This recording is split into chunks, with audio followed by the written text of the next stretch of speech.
Suster, Bapak Ibu, saudara-saudari, anak-anak yang terkasih dalam Tuhan, sebagaimana kita dengarkan dalam Injil yang baru saja kita dengarkan tadi, bahwa menjelang sengsara dan wafatnya, Yesus memberi wejangan kepada para muridnya. Ini saya kira peristiwa manusiawi. Setiap kali ada orang tua yang mau meninggalkan keluarganya, juga memberikan wejangan-wejangan ataupun memberikan petuah-petuah ataupun wasiat-wasiat. Maka biasanya anak-anak dikumpulkan, cucu-cucu dikumpulkan, lalu anak-anak yang mana yang akan dapat warisan ilmu, warisan keterampilan. Ini tidak berlaku untuk bapak saya tentunya, karena bapak saya mau meninggal justru saya diusir pulang.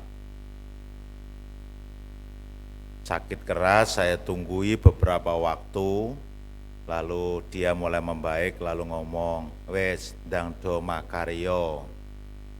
Saya kembali ke tempat tugas saya, baru saja duduk di kursi kantor, ditelepon kakak saya, bapak sudah nggak ada. Lah, aku kan nggak dapat warisan jadinya. Itu yang peristiwa yang sangat manusiawi. Ini juga Yesus sebelum sengsara dan wafatnya, dan pada waktu itu mengadakan perjamuan terakhir, lalu tapi juga memberikan banyak wejangan. Bahkan diceritakan dalam Injil Yohanes begitu panjang lebar tentang akulah gembala yang baik, pokok anggur, tentang kasih, dan lain sebagainya. Pokoknya panjang kali lebar sama dengan luas. Bapak Ibu Saudara yang kasih, dalam wejangan tadi yang baru kita simak bahwa Yesus pertama-tama memperkenalkan Bapaknya sebagai pemilik pokok anggur. Lalu Yesus memperkenalkan diri sebagai pokok anggur yang benar. Mengapa dikatakan pokok anggur yang benar? Apakah ada pokok anggur yang tidak benar? Tentu kalau dikatakan ada pokok anggur yang benar, berarti ada yang kurang benar dan tidak benar. Pokok anggur yang benar itu adalah sesuai dengan hakikatnya. Kalau namanya pokok anggur ya menghidupi sebagai pohon anggur dan juga menghasilkan buah anggur. Jangan sampai seperti yang terdapat dalam nyanyian seorang artis, mana mungkin buah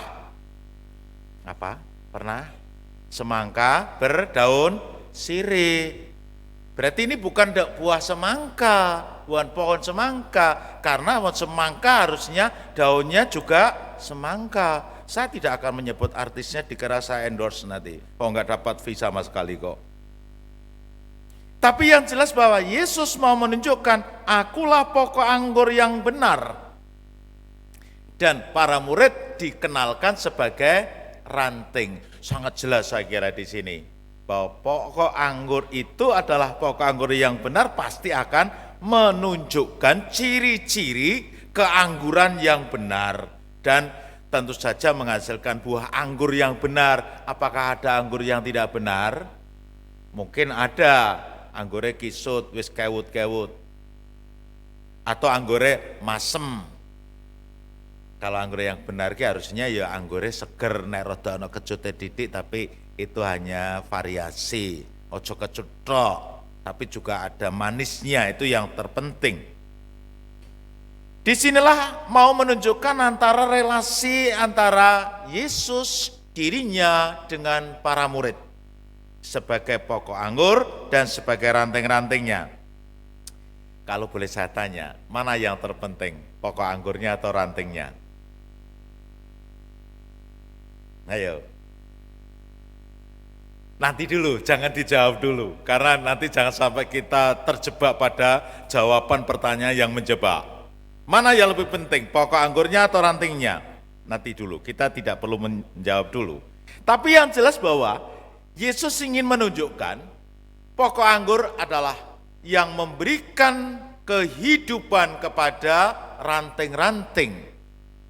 Mungkin kalau boleh diterjemahkan dari pokok ke cabang dulu, dari cabang baru ke ranting, atau terbalik. Betul ya? Pokok anggur, kemudian ke cabang dulu, setelah ke cabang ke ranting.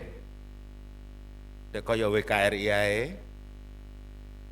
Ya, begitulah. Pokok anggur ingin memberikan daya kehidupan kepada cabang-cabangnya atau kepada ranting-rantingnya. Maka relasi keduanya itu menentukan bentuk kehidupan itu sendiri. Ranting tidak bisa hidup tanpa bersatu, berelasi langsung dengan pokoknya.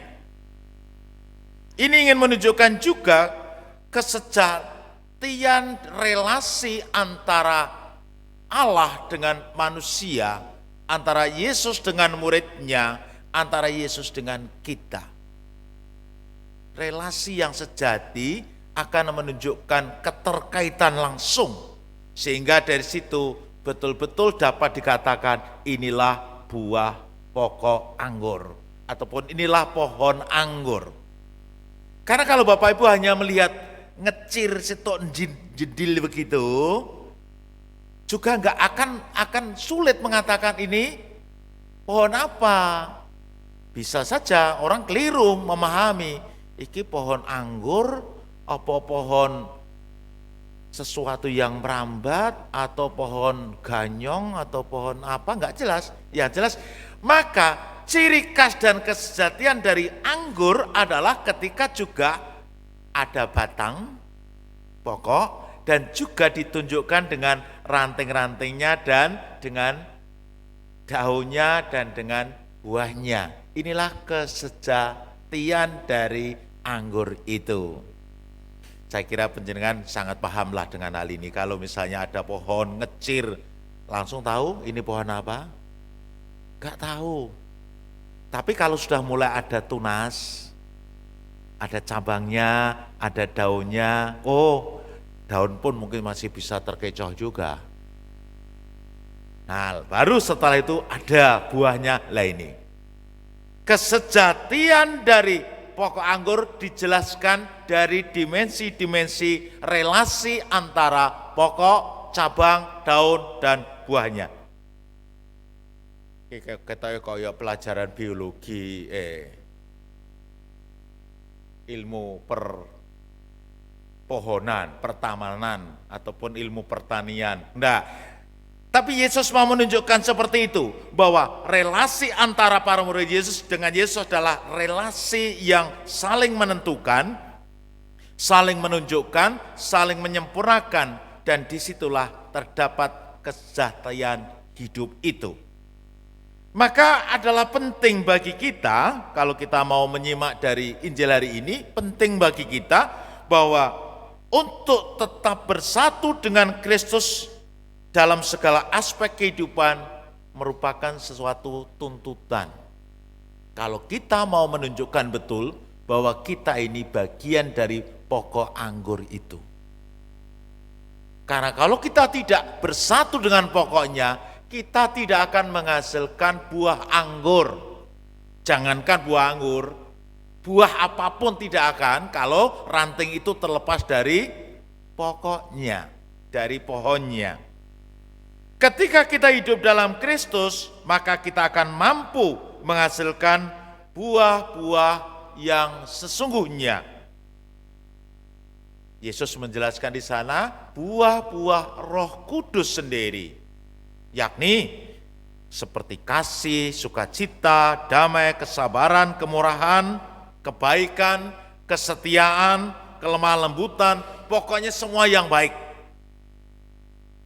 Hanya dengan bersatu dengan Kristus, para murid bisa menghasilkan buah-buah kebaikan.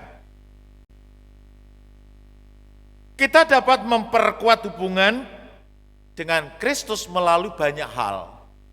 Entah itu melalui doa kita, melalui bacaan rohani, ketekunan kita berbuat sesuatu yang baik bagi sesama, menerima sakramen, dan banyak hal yang bisa kita kerjakan yang intinya adalah siapnya kita menjadi saluran rahmat dan berkat Allah bagi kita dan bagi sesama manusia. Itulah cara mempererat diri kita. Seperti kita lihat dalam bacaan yang kedua tadi, bagaimana Yohanes mengingatkan kepada kita bahwa kasih itu tidak hanya dalam perkataan, tetapi juga dengan perbuatan dan kebenaran. Tidak mungkin kita bisa melakukan ini kalau hanya mengandalkan dari kemampuan kita sendiri. Tidak mungkin kita bisa menghasilkan buah-buah perbuatan tadi kalau kita tidak bersatu dengan sang sumber kebaikan, sang sumber kebenaran, sang sumber kehidupan, yakni Allah sendiri. Kemudian kita juga diajak bersama-sama menyadari bahwa mengasihi itu sebagai tanda bahwa kita bersatu. Maka tadi juga dijelaskan dalam Injil bagian akhir, kamu adalah murid-muridku, kamu adalah ranting-rantingku apabila kamu menghasilkan buah. Maka nanti pertanyaan yang mendalam bagi kita adalah, kita ini murid Kristus atau bukan? Jawabnya iya. Pertanyaannya, apakah kita sudah menghasilkan buah-buah atau belum? Kalau belum, jangan pernah kita mengatakan murid Kristus. Karena tadi dikatakan, dalam hal inilah Bapakku dipermuliakan, yaitu jika kamu berbuah banyak, dan dengan demikian kamu adalah murid-muridku. Ini kan bisa dipahami secara terbalik. Kita hanya disebut sebagai murid-murid kalau kita menghasilkan buah yang banyak. Kalau kita tidak bisa menghasilkan buah yang banyak, jangan pernah kita menyebut diri sebagai murid Kristus. Syaratnya supaya berbuah banyak adalah kita bersatu dengan Kristus. Karena tanpa bersatu dengan Kristus, kita tidak bisa disebut sebagai murid Kristus. Sebenarnya sangat sederhana pola pikir yang disampaikan Yesus, bahwa kamu akan berbuah banyak kalau kamu bersatu dengan saya. Dan kamu murid-murid saya kalau kamu berbuah banyak. Kemuritan itu ditandai dengan kesatuan dengan gurunya, dengan Yesus sendiri. Maka dari itu, dari bacaan-bacaan yang bisa kita lihat di sini, yang kita simak tidak lain adalah bahwa kita diajak belajar lebih beriman secara dewasa. Beriman secara dewasa adalah menyatukan diri dengan Allah, dengan Yesus. Bagaimana bisa menyatukan diri dengan Yesus? Syaratnya adalah kita menaruh kepercayaan dan penyerahan diri. Beriman tidak mungkin tanpa kepercayaan dan penyerahan diri. Maka boleh dikatakan bagaimana supaya bersatu dengan Kristus, yakni pertama-tama harus membangun iman yang terus-menerus ditandai dengan pertobatan yang sejati. Karena dengan pertobatan sejati akan menghasilkan sesuatu dari buah pertobatan. Seperti yang sudah dialami oleh Rasul Paulus, bagaimana diceritakan dalam bacaan pertama, berkat pertobatan, perjumpaan dengan Yesus menghasilkan pertobatan, dan dari pertobatan menghasilkan tindakan, dan tindakan menghasilkan buah-buah yang berlimpah. Tadi diceritakan sangat menarik dalam bacaan pertama bagaimana buah dari tindakan Paulus tidak lain adalah semakin banyaknya jumlah yang menjadi bagian dari murid Tuhan, dan pertolongan oleh Roh Kudus menghasilkan buah-buah kehidupan bagi banyak orang. Mari kita belajar dari Rasul Paulus dengan tetap menyimak apa yang disampaikan Rasul Yohanes dalam bacaan yang kedua, dan tentu saja senantiasa digarisbawahi kita tetap bermakna di mata Tuhan sebagai ranting yang akan menghasilkan buah, karena pokok anggur akan semakin dinyatakan sebagai anggur yang benar ketika juga nyata dari cabang-cabang ranting-ranting yang menghasilkan buah, yakni kita. Sanggupkah kita menjadi ranting yang menunjukkan pohon anggur yang benar, yang menghasilkan buah? Tergantung dari kita sendiri, bagaimana cara mengolah dalam kehidupan ini. Allah memberkati kita.